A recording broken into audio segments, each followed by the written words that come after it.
Welcome प्यारे बच्चों। Engineers gateway के यूट्यूब प्लेटफॉर्म पर मैं ललित राठी एक बार फिर से आपका स्वागत करता हूं। आशा और उम्मीद करता हूं कि आपने इलेक्ट्रॉनिक्स सब्जेक्ट की जो तैयारी है बहुत बेहतर कर ली होगी और आपको इस सब्जेक्ट के पेपर के बीच में 7 दिन का बहुत ही ज़्यादा गैप मिला हुआ था। तो आई होप कि आप लोगों ने इस पेपर के लिए इतनी ज़बरदस्त तैयारी कर ली होगी कि अगर कोई भी पेपर आपका कम मार्क्स के लिए आप अटेम्प्ट करके आए हैं तो आप उसमें यहाँ पर पूर्ति कर सकते हैं। तो आज हम इलेक्ट्रॉनिक्स एंड कम्युनिकेशन के लिए बहुत सारी चीज़ें हमने यहाँ पर आपको प्रोवाइड कराई हैं और आपने भी बहुत मेहनत की है। उसी मेहनत को हम अंतिम पड़ाव देने के लिए आज आप लोगों के लिए लेकर आए हैं इलेक्ट्रॉनिक्स इंजीनियरिंग का मॉडल पेपर। यहाँ से हूबहू आपको क्वेश्चन देखने को मिल जाएंगे जब आप अपने एक्सटर्नल एग्जाम पेपर में बैठेंगे। कहने का मतलब ये है यहाँ से आपको 40 से 50 नंबर का वेटेज यहाँ पर आपको डेफिनेटली क्वेश्चन पेपर ये देकर जाएगा। तो अगर आपने इस क्वेश्चन पेपर में जो भी क्वेश्चन मैं आपको प्रोवाइड कराऊंगा कहीं पर भी आपको कोई लगता है कि हमने ये क्वेश्चन अटेम्प्ट नहीं, ये क्वेश्चन हमने तैयार नहीं किया है, ये क्वेश्चन या फिर ये टॉपिक हमारा कम तैयार है, इसमें हम कमजोर हैं, तो उस पर आप मेहनत जरूर कर लें। क्योंकि यहाँ पर जो क्वेश्चन मैं सेलेक्ट करके लेकर आया हूँ बहुत ही पेपर्स को पिछले सेमेस्टर के एनालाइज करके जो इंपॉर्टेंट क्वेश्चन वहां से बनते हैं, जो बार बार रिपीट होकर एकेटीयू के एग्जाम में पूछे गए हैं, उन्हीं को मैंने यहाँ पर इन्वॉल्व किया है। तो हूबहू आपको 40 से 50 नंबर का वेटेज यहाँ से देखने को मिलेगा ही डेफिनेटली जब आप एग्जाम हॉल में अपना इलेक्ट्रॉनिक्स का पेपर करने बैठेंगे।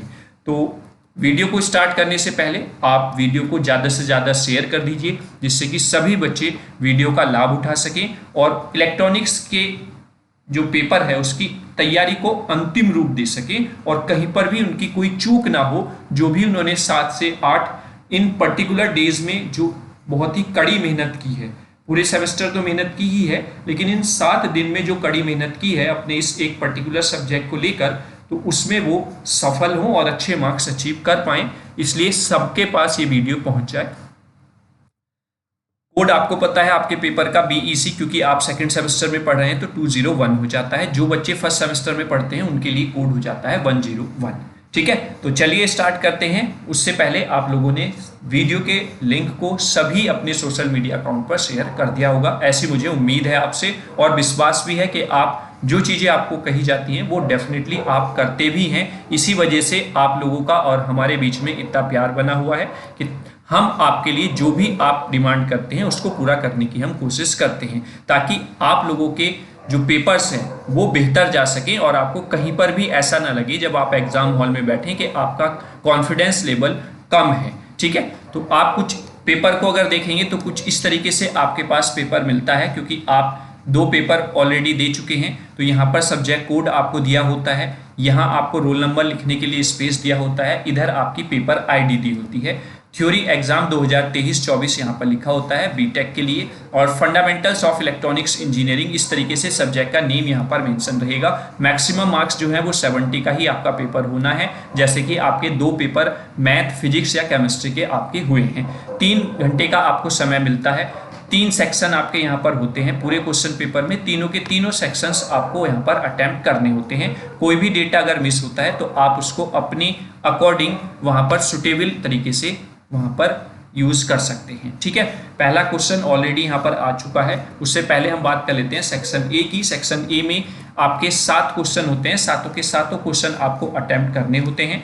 हर एक क्वेश्चन 2 मार्क्स का वेटेज रखता है, तो ये पूरा सेक्शन आपके 14 मार्क्स का वेटेज रखेगा आपके पूरे पेपर में।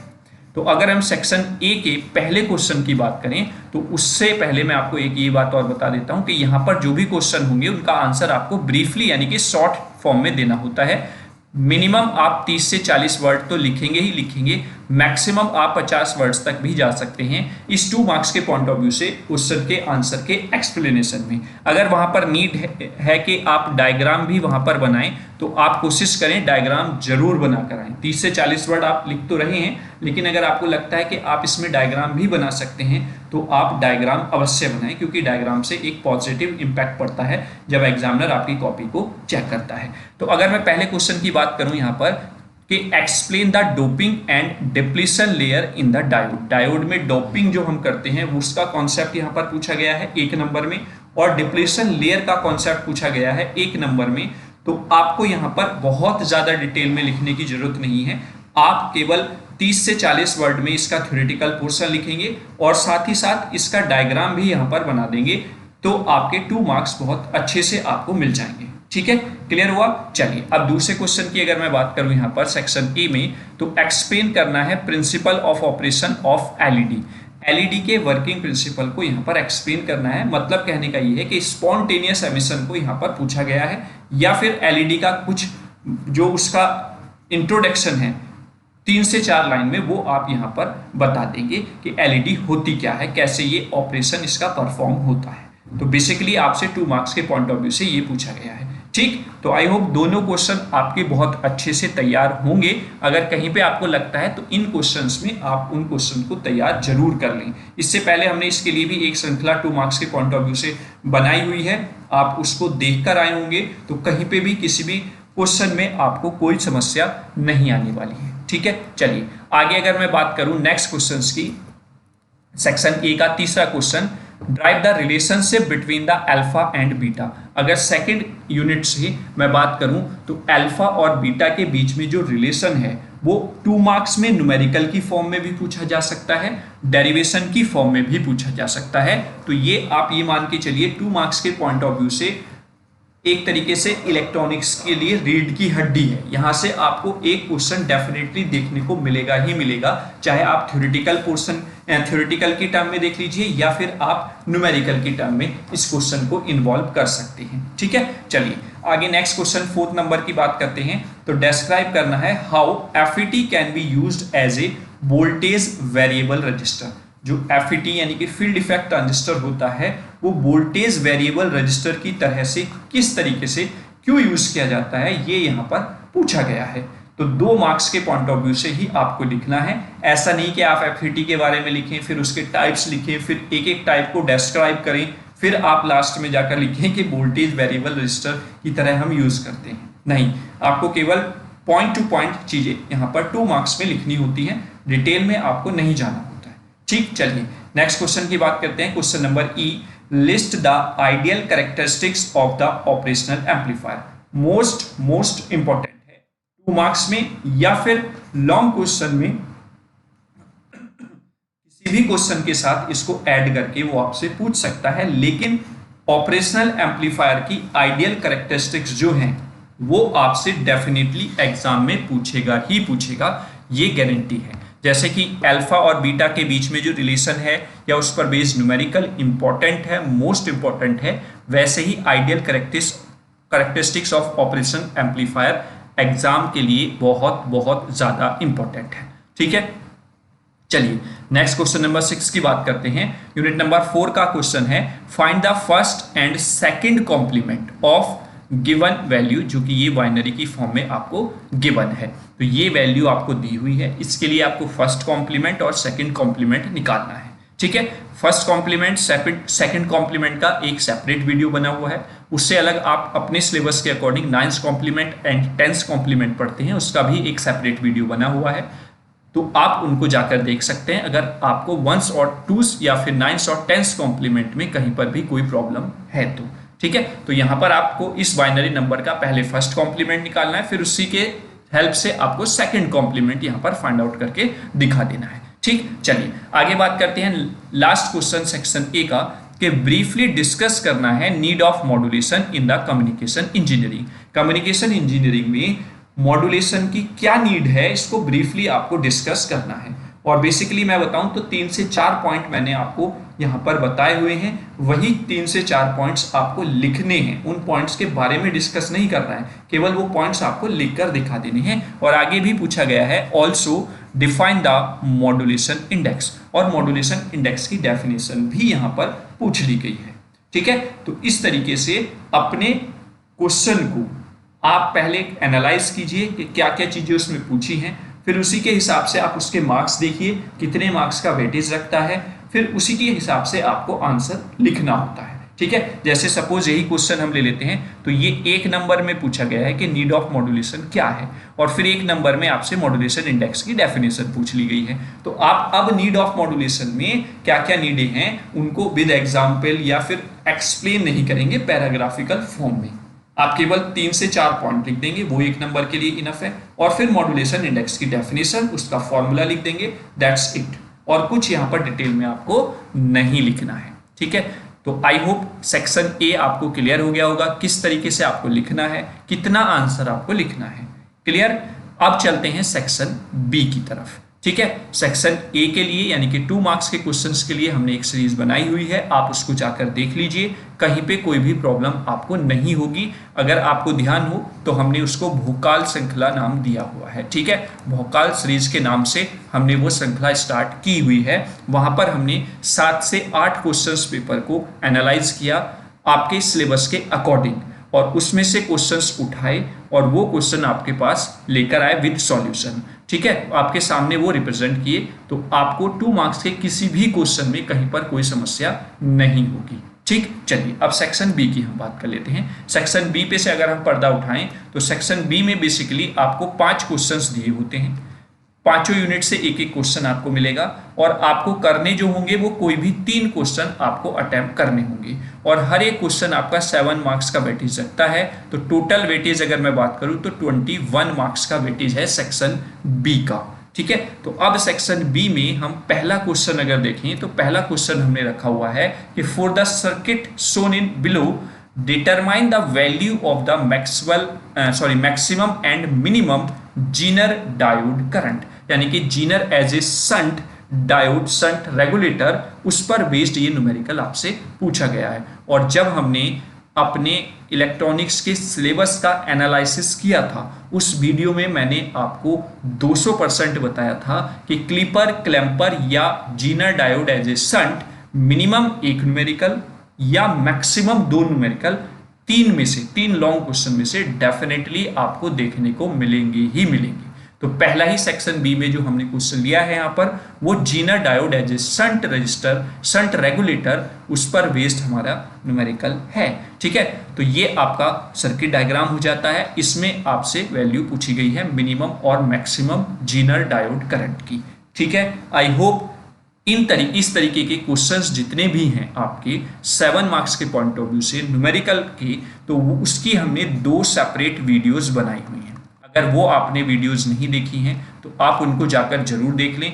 एक वीडियो है 5 यूनिट के न्यूमेरिकल इलेक्ट्रॉनिक्स के, कुछ इस तरीके से बना हुआ है, और एक वीडियो है प्रीवियस ईयर के 5 क्वेश्चंस पेपर में जो भी न्यूमेरिकल आपसे पूछे गए हैं अकॉर्डिंग टू योर सिलेबस, वो वहां पर हमने सॉल्व की हैं। तो ये दोनों वीडियोस आप देख लीजिए, मैं उम्मीद करूंगा कि विद वैल्यूज यहीं से आपको न्यूमेरिकल देखने को मिल जाएंगे, ठीक है। कॉन्सेप्ट तो वही रहेगा, लेकिन ये भी प्रोबेबिलिटी है कि आपको एज इट इज सर्किट या एज इट इज वैल्यूज भी उस न्यूमेरिकल में देखने को मिल जाए, ठीक। तो ये आपका न्यूमेरिकल वाले पोर्शन के लिए पूरा रिजल्ट है, कहीं से भी आपको कुछ भी और देखने की जरूरत नहीं पड़ेगी न्यूमेरिकल पोर्शन के लिए। चलिए आगे बात कर लेते हैं सेक्शन बी के ही क्वेश्चन नंबर नेक्स्ट, यानी कि क्वेश्चन नंबर 2 की। क्वेश्चन नंबर 2 में हम अगर सेकंड यूनिट से बात करें तो describe the construction of NPN bipolar junction transistor, यानी कि एनपीएन बीजेटी की यहाँ पर ये बात कर रहा है, और वो भी किसकी, draw the well labelled input and output characteristic of an NPN transistor in common emitter configuration, यानी कि सीई कॉन्फ़िगरेशन में यहाँ पर आपको ड्रॉ करना है इनपुट और आउटपुट कैरेक्टरिस्टिक्स भी, कंस्ट्रक्शन भी एनपीएन बाइपोलर जंक्शन ट्रांजिस्टर की, और also mark all the regions of the operation, यानी कि कहाँ पर एक्टिव रीजन है, कहाँ पर सैचुरेशन है, कट ऑफ है, इस तरीके से रीजन्स भी आपको यहाँ पर मेंशन करके दिखानी है जब आप कैरेक्टरिस्टिक्स को ड्रॉ कर रहे हैं, ठीक है। तो ये क्वेश्चन हमने सेक्शन बी में 2nd नंबर पर यानी कि 2nd यूनिट से इन्वॉल्व किया है। क्लियर हो गया। चलिए आगे मैं बात करता हूं नेक्स्ट क्वेश्चन नंबर 3 की, कि what is an operational amplifier. Operational amplifier क्या होता है, draw and explain it's block diagram. इसका जो ब्लॉक डायग्राम होता है उसको ड्रॉ करना है और उसके हर एक बॉक्स को यहाँ पर एक्सप्लेन करके आपको दिखाना है। आगे with the help of circuit diagram explain the working of operational amplifier as a differentiator. और साथ ही साथ आपको with the help of circuit diagram working explain करनी है ऑपरेशनल एम्पलीफायर की। तो ये क्वेश्चन सी जो है वो आपसे ऑपरेशनल एम्पलीफायर यूनिट नंबर 3 से पूछा गया है। ठीक है, चलिए आगे बात कर लेते हैं नेक्स्ट क्वेश्चन नंबर 4 की, जो कि यूनिट नंबर 4 से पूछा गया है। एन ऑडियो फ्रीक्वेंसी सिग्नल जो कि दिया हुआ है 5 sin 2 pi into 500t is used to amplitude modulation a carrier of 25 sin 2 pi into 10 to the power 5t। तो कैलकुलेट हमें क्या करना है, बेसिकली ये आपका एम्पलीट्यूड मॉड्यूलेशन से रिलेटेड न्यूमेरिकल है। वहां पर आपको क्या क्या चीजें फाइंड आउट करनी है वो हम यहाँ पर देख लेते हैं। जैसे सबसे पहले आपसे मॉड्यूलेशन इंडेक्स पूछा गया है। दूसरा अगर हम नेक्स्ट देखें, amplitude of each side band आपसे यहाँ पर पूछा गया है। थर्ड की अगर हम बात करें तो टोटल पावर आपसे पूछी गई है, बैंडविड्थ आपसे पूछी गई है और ट्रांसमिशन एफिशिएंसी आपसे पूछी गई है। यानी कि जितनी भी चीजें आपने एम्पलीट्यूड मॉड्यूलेशन के डेरिवेशन के थ्रू फाइंड आउट की थी वो सारी टर्म्स आपसे यहाँ पर पूछ ली गई हैं। ठीक है, उन 2 वीडियोस में जो वन शूट की मैंने न्यूमेरिकल पोर्शन के लिए आपसे डिस्कस किया उसमें आपको 5 यूनिट के क्वेश्चंस हमने डिस्कस किए हैं, चाहे वो एम्पलीट्यूड मॉड्यूलेशन का हो, चाहे के मैप का हो, चाहे नंबर कन्वर्जन हो, कोई सा भी टाइप का न्यूमेरिकल हमने वहां पर नहीं छोड़ा है। ठीक है, तो इस तरीके का क्वेश्चन आपका बनता है एम्पलीट्यूड मॉड्यूलेशन से और यही सारी चीजें आपसे वो एग्जाम में पूछता है। ठीक है, साथ ही साथ इसका डेरिवेशन भी मोस्ट इंपॉर्टेंट है, तो आप उसको भी कंसिडर करके चलेंगे। चलिए, तो ये सेक्शन बी का क्वेश्चन नंबर 6 हो जाता है। ठीक है, आगे बात कर लेते हैं नेक्स्ट क्वेश्चन की। नेक्स्ट क्वेश्चन क्या कह रहा है, why showing all the calculations do as directed. ठीक, कैलकुलेशन करके सारी चीजें हमें ये फाइंड आउट करके दिखानी है। जैसे for a Boolean function of 5 variables, आपको ये वैल्यू गिवन है, आपको ये वाली वैल्यू फाइंड आउट करनी है जब आपके पास जो फंक्शन है वो 4 वेरिएबल का दिया हुआ है। ठीक है, आगे बात करें, आपको एक बाइनरी नंबर दिया हुआ है, क्योंकि बाइनरी का बेस होता है 2, उसको कन्वर्ट करना है हेक्साडेसिमल नंबर में, क्योंकि उसका बेस होता है 16। बहुत अच्छे से आपको नंबर कन्वर्जन एक पूरी 1 घंटे की वीडियो में मैंने आपको बताया हुआ है। किसी भी टाइप का नंबर कन्वर्जन आपके पास आ जाए, बहुत आसानी से, बहुत इजी वे में आप कवर कर लेंगे। ठीक है, तो आगे अगर मैं बात करूं नेक्स्ट क्वेश्चन की, क्वेश्चन नंबर 3, यानी कि इसी में जो पूछा गया है उसमें आपसे 10 वेस के जो डिजिट है, यानी कि जो डेसिमल डिजिट है उसको कन्वर्ट करना है किसमें, बाइनरी डिजिट में। ये भी आपको वहीं पर क्वेश्चन देखने को मिल जाएगा। वहीं पर नेक्स्ट क्वेश्चन की बात करें, फिर बाइनरी नंबर को आपको डेसिमल में कन्वर्ट करके दिखाना है, यानी कि जस्ट इसका रेसिप्रोकल आप यहाँ पर देख रहे होंगे। नेक्स्ट आते हैं, तो नेक्स्ट आपको ऑक्टल जो बेस होता है जिसका 8, उस नंबर को कन्वर्ट करना है डेसिमल नंबर में। ठीक है, आगे चलते हैं। नेक्स्ट सब्सट्रैक्ट करना है by using the ten's complement. आपको 2 नंबर दिए हुए हैं, एक नंबर आपको ये दिया हुआ है डेसिमल में और एक नंबर आपको ये दिया हुआ है डेसिमल में। जैसा कि मैंने इससे पहले भी जो क्वेश्चन हमारे पास आया था, मैंने बताया था कि इंडिविजुअली हमने टेंस कॉम्प्लीमेंट, नाइन्स कॉम्प्लीमेंट पर बेस्ड वीडियो बनाया हुआ है, आप जाकर वहां पर उसको देख सकते हैं। ठीक है, तो ये क्वेश्चन नंबर ई था, यानी कि सेक्शन बी का क्वेश्चन नंबर 5, जिसमें ये सारी टर्म्स यहाँ पर पूछी गई हैं। और एक टर्म और है जो कि थोड़ा सा ट्रिकी है कि फाइंड करना है हमको x की वैल्यू जब आपको ये टर्म दी हुई हो। अभी तक हम क्या कर रहे थे, एक बेस को दूसरे बेस में कन्वर्ट कर देते थे, तो ये इजी था। लेकिन उन्होंने क्या किया कि अब नंबर दे दिया है, ऑलरेडी कन्वर्ज हुआ, बस ये बताना है कि ये किस बेस का है। तो आपको इसके लिए जो हमने प्रीवियस वीडियो कराई हुई है वहां पर जाकर इसको डिस्कस किया हुआ है, इस तरीके के क्वेश्चन को वहां पर जाकर आप इसकी हेल्प ले सकते हैं। ठीक है, तो ये सेक्शन बी का लास्ट क्वेश्चन था, 7 मार्क्स का क्वेश्चन था, 7 ही टर्म्स यहाँ पर पूछी गई हैं। तो हर एक टर्म आपका एक नंबर का वेटेज यहाँ पर देकर जाएगी आपको। ठीक है, तो अगर आप इसमें से कुछ टर्म्स को नहीं जानते हैं और 5 टर्म को सपोज आप जानते हैं, तो ऐसा नहीं कि आपके क्वेश्चन पे कुछ भी नंबर आपको नहीं मिलेंगे, क्योंकि हर एक जो क्वेश्चन है, हर एक क्वेश्चन की जो टर्म है वो इक्वल और 1 मार्क्स को अचीव करे हुए है, अटेम्प्ट किए हुए है। तो आप यहाँ पर उसको अटेम्प्ट करेंगे तो स्टेप वाइज आपको वहाँ पर उन 5 के क्वेश्चंस के आंसर के देने पर 5 नंबर ऑलरेडी आपको वहाँ पर मिल जाएंगे। ठीक है, तो ये सेक्शन बी भी आपका खत्म हो जाता है। आई होप आप इन सब क्वेश्चंस में कहीं पर भी किसी भी समस्या का सामना नहीं करेंगे, क्योंकि आपने बहुत बेहतर तरीके से तैयारी ऑलरेडी की हुई है। ठीक, कहीं पे भी कोई समस्या अगर आती है तो अभी भी हमारे पास टाइम है, आप उस क्वेश्चन को अच्छे से तैयार कर लें। और इस क्वेश्चन पेपर को अगर आप खुद एज ए एग्जाम स्टूडेंट जो एग्जाम हॉल में बैठता है उस तरीके से अगर आप खुद एक बार प्रैक्टिस करके देख लें तो आपका कॉन्फिडेंस और अच्छा हो जाएगा, क्योंकि जो चीज़ें हम याद करते हैं अगर हम उसको लिखने बैठते हैं तो हम उसमें से 10 से 20% डेफिनेटली भूल ही जाते हैं। तो उससे भी आपको पता चल जाएगा कि कहाँ पर हम मिस कर रहे हैं कोई भी टर्म। ठीक है ना, चलिए आगे बात कर लेते हैं नेक्स्ट क्वेश्चन। नेक्स्ट हम बात करते हैं सेक्शन सी की। अब सेक्शन सी की अगर मैं बात करूं तो यहाँ पर आपको सेक्शन सी में 5 क्वेश्चन दिए होंगे। हर एक क्वेश्चन में एक क्वेश्चन की चॉइस आपको दी जाएगी, यानी कि हर क्वेश्चन में 2 क्वेश्चन अवेलेबल होंगे, लेकिन आपको करना एक ही होगा और हर एक क्वेश्चन 7 मार्क्स का वेटेज आपको देकर जाएगा। तो 7 × 5 तो 35 मार्क्स का वेटेज आपका हो जाता है केवल और केवल सेक्शन सी का। ठीक है, तो अब इसमें अगर हम देखें पहले क्वेश्चन यानी कि क्वेश्चन नंबर 3 का फर्स्ट पार्ट कि with the help of the net circuit diagram explain करनी है working of a full wave bridge rectifier. देखिए लास्ट सेमेस्टर में आपका कोई भी रेक्टिफायर का क्वेश्चन नहीं पूछा गया था, तो इस बार उम्मीद है कि आपका 99% रेक्टिफायर पूछा जाएगा और उसमें हम प्रायोरिटी जो देते हैं वो फुल वेव ब्रिज रेक्टिफायर को प्रायोरिटी देते हैं। क्लियर। अब दूसरा यहाँ पर क्या पूछा गया है कि डिफाइन कीजिए term ripple factor. Ripple factor क्या होता है उसको पहले डिफाइन कीजिए, then what is the value of the ripple factor for a half wave rectifier and for a full bridge rectifier. तो पहले आपको value of ripple factor discuss करनी है हाफ वेव रेक्टिफायर के लिए, और फिर full wave bridge type rectifier के लिए आपको वैल्यूज यहाँ पर निकाल कर दिखानी है। ठीक है, तो ये आपका हो जाता है क्वेश्चन नंबर 3 का फर्स्ट पार्ट। अगर हम क्वेश्चन नंबर 3 के सेकंड पार्ट की बात करें तो determine and draw the output voltage for the given network. Given network आपको यहाँ पर एक दिया हुआ है जिसमें से आपको आउटपुट वोल्टेज उसकी फाइंड आउट करनी है। ठीक है, तो यहाँ पर आपको ये डायग्राम दिया हुआ है और जो आउटपुट वोल्टेज यहाँ पर आएगी उसको आपको ड्रॉ भी करके दिखाना है। जैसे यहाँ पर इनपुट जो वोल्टेज है उसको यहाँ पर दिखाया गया है, वैसे ही आप यहाँ पर आउटपुट वोल्टेज की वेव फॉर्म भी यहाँ पर शो करके दिखाएंगे।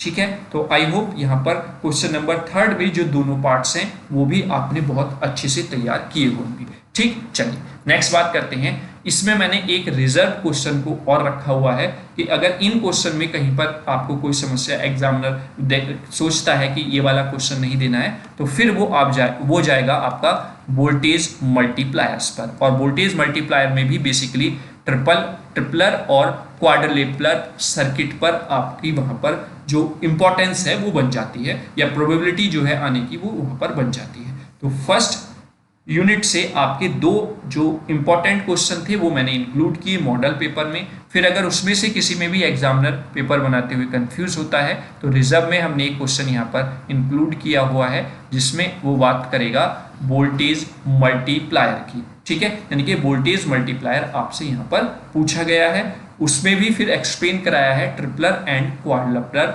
सर्किट वोल्टेज मल्टीप्लायर का। ठीक है, तो ये आप यहाँ पर डिस्कस करके चलेंगे।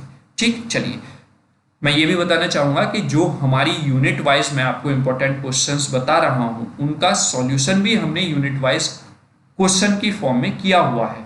फर्स्ट यूनिट और सेकंड यूनिट का, थर्ड यूनिट, फोर्थ यूनिट और फिफ्थ यूनिट ऑलरेडी बहुत बेहतरीन मटेरियल उसका हमारे यूट्यूब चैनल पर आपको मिल जाएगा। चाहे आप 1 शूट के टर्म में देख लीजिए, चाहे आप न्यूमेरिकल के टर्म में देख लीजिए, चाहे आप 2 मार्क्स के पॉइंट ऑफ व्यू से क्वेश्चन के टर्म में देख लीजिए, बहुत बेहतर आपको वहां पर मटेरियल प्रोवाइड ऑलरेडी कराया जा चुका है। ठीक है, तो अब हम यहाँ पर जो इंपॉर्टेंट टॉपिक यूनिट नंबर 1 और 2 से एग्जाम के पॉइंट ऑफ व्यू से क्वेश्चंस की फॉर्म में वो आपसे डिस्कस किए हुए हैं हमने 1 शूट वीडियोस में, unit 1 as well as for the unit number 2। ठीक है, क्लियर हो गया। चलिए अब हम बात करते हैं क्वेश्चन नंबर 2 की या फिर क्वेश्चन नंबर 4 की। तो क्वेश्चन नंबर 4 क्या है, इसमें भी आपको 2 पार्ट दिए हुए हैं, एक पार्ट करना है, 7 मार्क्स का वेटेज ये भी रखता है। ठीक है, अब मैं पहले क्वेश्चन की यहाँ पर बात करूं तो यहाँ पर बोला गया है कि ड्रॉ एंड एक्सप्लेन कीजिए construction and working of N channel JFET with characteristic graph.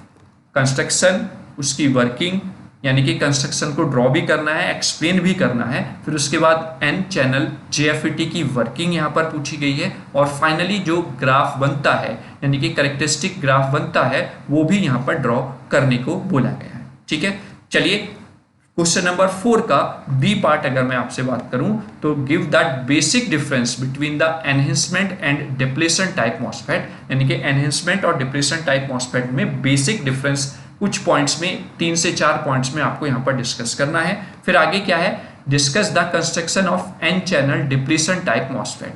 N channel जो डिप्लेशन टाइप मॉसफेट है उसके बारे में यहाँ पर आपसे बात की गई है। ठीक है, तो उसकी पूरी वर्किंग, उसकी कंस्ट्रक्शन, उसकी जहाँ तक कि आउटपुट और इनपुट जो ट्रांसफर और ड्रेन कैरेक्टरिस्टिक्स हैं वो भी वहाँ पर ड्रॉ करके आपको दिखानी है।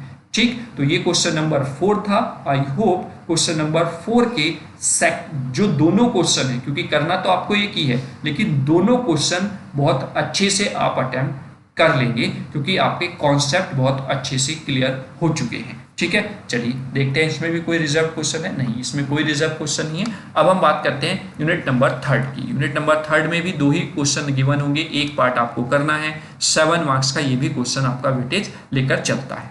तो अगर मैं यहाँ पर पहले क्वेश्चन की बात करता हूँ तो पहला क्वेश्चन क्या कह रहा है कि determine the output voltage for a given network. कोई नेटवर्क आपको दिया होगा, उसके लिए आउटपुट वोल्टेज आपको फाइंड आउट करनी है। तो क्या है यहाँ पर, ये आपका डायग्राम दिया हुआ है ऑपरेशनल एम्पलीफायर का यानी कि ओप एम्प का। ठीक है, तो यहाँ पर आपको वी आउट यानी कि आउटपुट वोल्टेज जो है वो आपको यहाँ पर फाइंड आउट करके दिखानी है। क्लियर, तो आई होप आप इस क्वेश्चन को, इस न्यूमेरिकल को भी बहुत इजी तरीके से कर ले जाएंगे। ऑपरेशनल एम्पलीफायर के न्यूमेरिकल बहुत इजी हैं, घबराने की उससे जरूरत नहीं है। बहुत आसानी से कम एफर्ट में आप अच्छे मार्क्स अचीव कर सकते हैं न्यूमेरिकल पोर्शन को अटेम्प्ट करके। ठीक है, चलिए आगे बात करते हैं क्वेश्चन नंबर 2 की। Draw and explain the working of the integrator and differentiator using operational amplifier. Operational amplifier की हेल्प से आपको वर्किंग, कंस्ट्रक्शन ये सब ड्रॉ करके दिखाना है for the integrator and differentiator. और एक क्वेश्चन भी यहाँ पर इन्वॉल्व है कि determine the output of the following circuit, जिसमें गिवन है आपको V1 की वैल्यू इक्वल्स टू V2 के, और वो है 0.15 वोल्ट। अब यहाँ पर जो न्यूमेरिकल है उसके लिए यहाँ पर सर्किट डायग्राम ये गिवन है आपको। ठीक है, तो यहाँ पर आपको फाइंड आउट करना है आउटपुट वोल्टेज। क्लियर, जब आपको V1 और V2 दोनों इक्वल पोटेंशियल अप्लाई कराया गया हो और वो है आपका 0.15 वोल्ट। तो ये क्वेश्चन आपसे यहाँ पर पूछा गया है, ये भी आप बहुत आसानी से करके चले जाएंगे। देखिए, जब मैंने आपसे डिस्कस किया था इलेक्ट्रॉनिक्स के सिलेबस को एनालाइज किया था, वहां पर मैंने डेफिनेटली आपको ये बताया था कि ऑपरेशनल एम्पलीफायर का एक न्यूमेरिकल मिनिमम, मैक्सिमम 2 न्यूमेरिकल भी आपको देखने को मिल सकते हैं। तो आप बहुत अच्छे से ईमानदारी से पढ़कर आए होंगे, या फिर अगर कहीं पे आपको इन क्वेश्चंस को देखकर कुछ कमी लग रही है तो आप उसको तुरंत जाइए, उस वाले पोर्शन को जो आपका वीकनेस है उसको स्ट्रॉन्ग कीजिए। ठीक है, चलिए आगे बात करते हैं क्वेश्चन नंबर 6 यानी कि सेकंड लास्ट क्वेश्चन आपके क्वेश्चन पेपर का। इसमें भी आपके 2 पार्ट दिए होते हैं, एक पार्ट आपको करना है और वो भी आपका 7 मार्क्स के वेटेज आपका प्रोवाइड कराता है इलेक्ट्रॉनिक्स के फाइनल पेपर में। ठीक, अगर मैं 6 क्वेश्चन की पहले वाले क्वेश्चन की बात करता हूं तो यहाँ पर मिनिमाइज करना है बाय यूजिंग द के मैप। मोस्ट इंपॉर्टेंट है, यहाँ से 200 नहीं, इनफाइनाइट % एक क्वेश्चन बनता ही बनता है, चाहे आपका न्यूमेरिकल पोर्शन बन जाए, चाहे आपका डेरिवेटिव पोर्शन बन जाए, चाहे डेरिवेटिव के साथ थ्योरेटिकल पोर्शन बन जाए। ठीक है, तो मिनिमाइज करना है with the help of K map, और फिर जो भी रिजल्ट आएगा उसको नोर गेट की हेल्प से यानी कि नॉर गेट की हेल्प से रियलाइज भी करना है। फंक्शन क्या गिवन है, एक फंक्शन जिसके 4 variable A B C D आपको गिवन है पाई कैपिटल M की टर्म में, और आपको आगे यहाँ पर टर्म्स दी हुई है। ठीक है, आई होप आप इस क्वेश्चन को कर लेकर चले जाएंगे। और चूंकि यहाँ पर अगर आप ध्यान से देखें तो यहाँ पर सबमिशन M की जगह पर पाई M दिया हुआ है, अदरवाइज आपका सबमिशन स्मॉल m गिवन होता है। तो ये आपकी मैक्स टर्म है, ये आपकी मिन टर्म होती है। ठीक है, बस इसी कॉन्सेप्ट को आपको ध्यान में रखना है, आपका क्वेश्चन आसानी से हो जाएगा। ठीक, चलिए आगे बात कर लेते हैं नेक्स्ट क्वेश्चन। क्वेश्चन नंबर 2 जो है इस 6 क्वेश्चन का, उसमें 5 वेरिएबल के लिए फंक्शन दिया हुआ है। फिर सिंप्लीफाई करना है फंक्शन को with the help of K map and realize the simplified function using the basic logic gate. और फिर जो भी सर्किट आएगा उसको आप बेसिक लॉजिक गेट्स जो हैं जैसे नैंड, नॉर या नैंड, नॉर या एंड गेट, इनकी हेल्प से आपको उस फंक्शन को डिजाइन करके दिखाना है। ठीक, आई होप इसमें भी हमने एक रिजर्व क्वेश्चन को रखा हुआ है। और रिजर्व क्वेश्चन क्या है? रिजर्व क्वेश्चन है कि डिफाइन कीजिए यूनिवर्सल लॉजिक गेट्स को और इनकी हेल्प से आप बेसिक लॉजिक गेट्स हैं उनको आप ड्रॉ कीजिए। क्योंकि यूनिवर्सल गेट इसलिए बोला जाता है कि कोई भी एक्सप्रेशन या कोई भी टाइप का आपका लॉजिक गेट, जो बेसिक लॉजिक गेट है, वो आप इनकी हेल्प से डिजाइन कर सकते हैं। ठीक है, बाय यूजिंग नैंड और बाय यूजिंग नॉर, इन दोनों की हेल्प से आप क्या कर सकते हैं? वो डिजाइन कर सकते हैं सर्किट जो या तो के मैप से मिनिमाइज होकर आया हो या आपको डायरेक्टली गिवन हो। ठीक, तो ये आपका हो जाता है रिजर्व में क्वेश्चन नंबर 3 6 क्वेश्चन का, यानी कि सेक्शन सी के लिए, या फिर मैं बोलूँ 7 मार्क्स के पॉइंट ऑफ व्यू से जो इंपॉर्टेंट क्वेश्चन हम नहीं छोड़ पाए थे, इसके लिए हमने रिजर्व टर्म यूज की और आप लोगों को यहाँ इस क्वेश्चन को रूबरू करा दिया कि किस तरीके से ये इंपॉर्टेंट क्वेश्चन भी है और एग्जाम में पूछा जा सकता है। चलिए अब नेक्स्ट बात कर लेते हैं लास्ट क्वेश्चन की, जो कि है आपका क्वेश्चन नंबर 7। इसमें भी 2 पार्ट गिवन है, एक पार्ट आपको करना है, वो भी आपका 7 मार्क्स का वेटेज आपके लिए लेकर आता है। तो अगर मैं इसके लिए बात करूं, यहाँ पर क्या है आगे? The antenna current of an AM यानी कि amplitude modulator invert transmitter is 8 ampere when only the carrier is sent, but it increased to 8.93 ampere when the carrier is modulated by a single sine wave। यानी कि यहाँ पर आपसे amplitude modulation का numerical discuss करने के लिए बोला गया है। एक न्यूमेरिकल ऑलरेडी हम पहले सेक्शन बी में इससे रिलेटेड देख चुके हैं। ठीक, तो यहाँ पर ये क्वेश्चन दिया हुआ है, फाइंड आउट करना है percentage of the modulation, also find out the antenna current when the percentage modulation change to the 0.8, यानी कि जब परसेंटेज मॉड्यूलेशन जो है वो चेंज हो जाए 0.8 हो जाता है, देन आपको एंटीने की जो करंट यहाँ पर ऑलरेडी गिवंस हैं वो आपको फिर से फाइंड आउट करके दिखानी है। ठीक है, क्लियर? चलिए नेक्स्ट क्वेश्चन देखते हैं सेक्शन सी के लास्ट क्वेश्चन का, वो है डिफाइन कीजिए various elements of communication system with the help of the block diagram. Block diagram की हेल्प से आपको वेरियस एलिमेंट्स जो कम्युनिकेशन सिस्टम में लगे होते हैं उनको डिस्क्राइब करने के लिए यहाँ पर बोला गया है। ठीक है, तो ये हो गया क्वेश्चन नंबर 7 का पार्ट नंबर 2, जिसमें से कोई भी एक पार्ट आपको अटेम्प्ट करना है। रिजर्व क्वेश्चन की अगर मैं यहाँ पर बात करता हूँ तो रिजर्व क्वेश्चन में आपको satellite and radar system using the proper block diagram explain करना है। यानी कि इस क्वेश्चन को आप बहुत बहुत ज़्यादा इंपॉर्टेंट मानिए, क्योंकि अभी तक हमने जो क्वेश्चन किए हैं वो बेसिकली आपका पार्ट नंबर 1 से ही हमने क्वेश्चन इन्वॉल्व कर लिए। अब हम इस क्वेश्चन को फ्रॉम द सेकंड पार्ट जो कि कम्युनिकेशन का है, जिसमें वायरलेस कम्युनिकेशन भी हमको पढ़ना है, रडार एंड सैटेलाइट कम्युनिकेशन हमको पढ़ना है, तो इस वाले क्वेश्चन के चांसेस लॉन्ग क्वेश्चन में बहुत ज़्यादा इंपॉर्टेंट हैं। बार बार यही क्वेश्चन आपका लॉन्ग क्वेश्चन के लिए इंपॉर्टेंट होता है। ठीक है, चलिए तो ये आपका मॉडल पेपर जो इलेक्ट्रॉनिक्स इंजीनियरिंग का था उसके सारे क्वेश्चंस जो इंपॉर्टेंट हैं एग्जाम के पॉइंट ऑफ व्यू से, और साथ ही साथ जो हम इसमें इन्वॉल्व नहीं कर पाए हैं यूनिट वाइज, वो क्वेश्चन भी मैंने आपको प्रोवाइड कराए हैं। किस तरीके से लैंग्वेज रहती है, क्या चीज़ें वहाँ पर पूछी जाती हैं और कितना इनफ है आपको वहाँ पर एक्सप्लेन करने के लिए। कहीं कहीं पर मैंने उन पॉइंट्स पर भी आपको सजेशन प्रोवाइड कराया है कि आपको इस क्वेश्चन में ये चीज़ ही एक्सप्लेन करनी है, ज़्यादा डिटेल में आपको नहीं जाना है। ठीक है, तो चलिए ये आपका मॉडल पेपर फिनिश होता है। Thank you for watching this video आपको कैसा लगा? अगर अच्छा लगा है तो आप एक लाइक जरूर कर दें और अपने वैल्यूएबल कमेंट्स आप जरूर कमेंट बॉक्स में मेंशन यहाँ पर कर दें।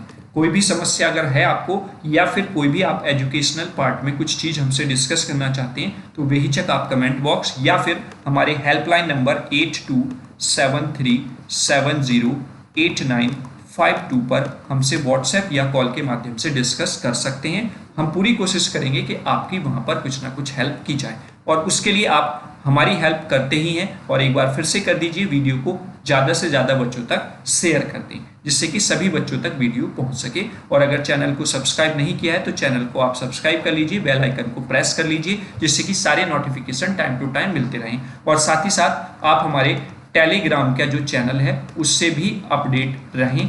लेटेस्ट जो जो वीडियोस वहाँ पर आपको प्रोवाइड कराई जाती हैं उनकी आप जमकर प्रैक्टिस कीजिए, आपका एग्ज़ाम बहुत बेहतर जाएगा, इसकी गारंटी है। ठीक है, तो आपके इलेक्ट्रॉनिक्स एग्ज़ाम के लिए सभी का बेस्ट ऑफ लक मैं आपको बोलता हूं। और उसके साथ साथ आपको अपने आप खुद में ये लाइन ध्यान रखनी है कि we confident when you walk into the exam hall. हमेशा जब भी आप एग्जाम हॉल में जाते हैं तो आप अपने आप को अंदर से कॉन्फिडेंस रखें, आपके अपने कॉन्फिडेंस को बनाए रखें, ताकि आप एग्जाम हॉल में 10 से 20% ऑलरेडी आगे बैठ जाएं और बच्चों से आगे निकल जाएं, है ना। क्योंकि अगर हमारे अंदर कॉन्फिडेंस है तो जब हम आंसर लिखने बैठते हैं तो ऑटोमेटिक हमें आंसर अपने आप याद आता चला जाता है, जो कि हमें पहले लग रहा था कि हमें कुछ भी नहीं आता है एग्जाम में। ठीक है, तो ये आपके लिए आज का मॉडल पेपर था। आई होप यहां से आपको एज इट इज क्वेश्चन देखने को मिलेंगे और कम से कम 40 से 50 नंबर का वेटेज ये आपका मॉडल पेपर लेकर आता है। जब आप एग्जाम हॉल में बैठेंगे तब इस बात का एहसास आपको वहां पर हो जाएगा और फिर वहां पर आप किस तरीके से क्वेश्चन को समझ रहे हैं, उसके हिसाब से अटेम्प्ट कर रहे हैं, वही आपके रिजल्ट में शो होगा। ठीक है, तो again at the end best of luck for your electronics engineering exam. Thank you so much. जय हिंद, जय भारत।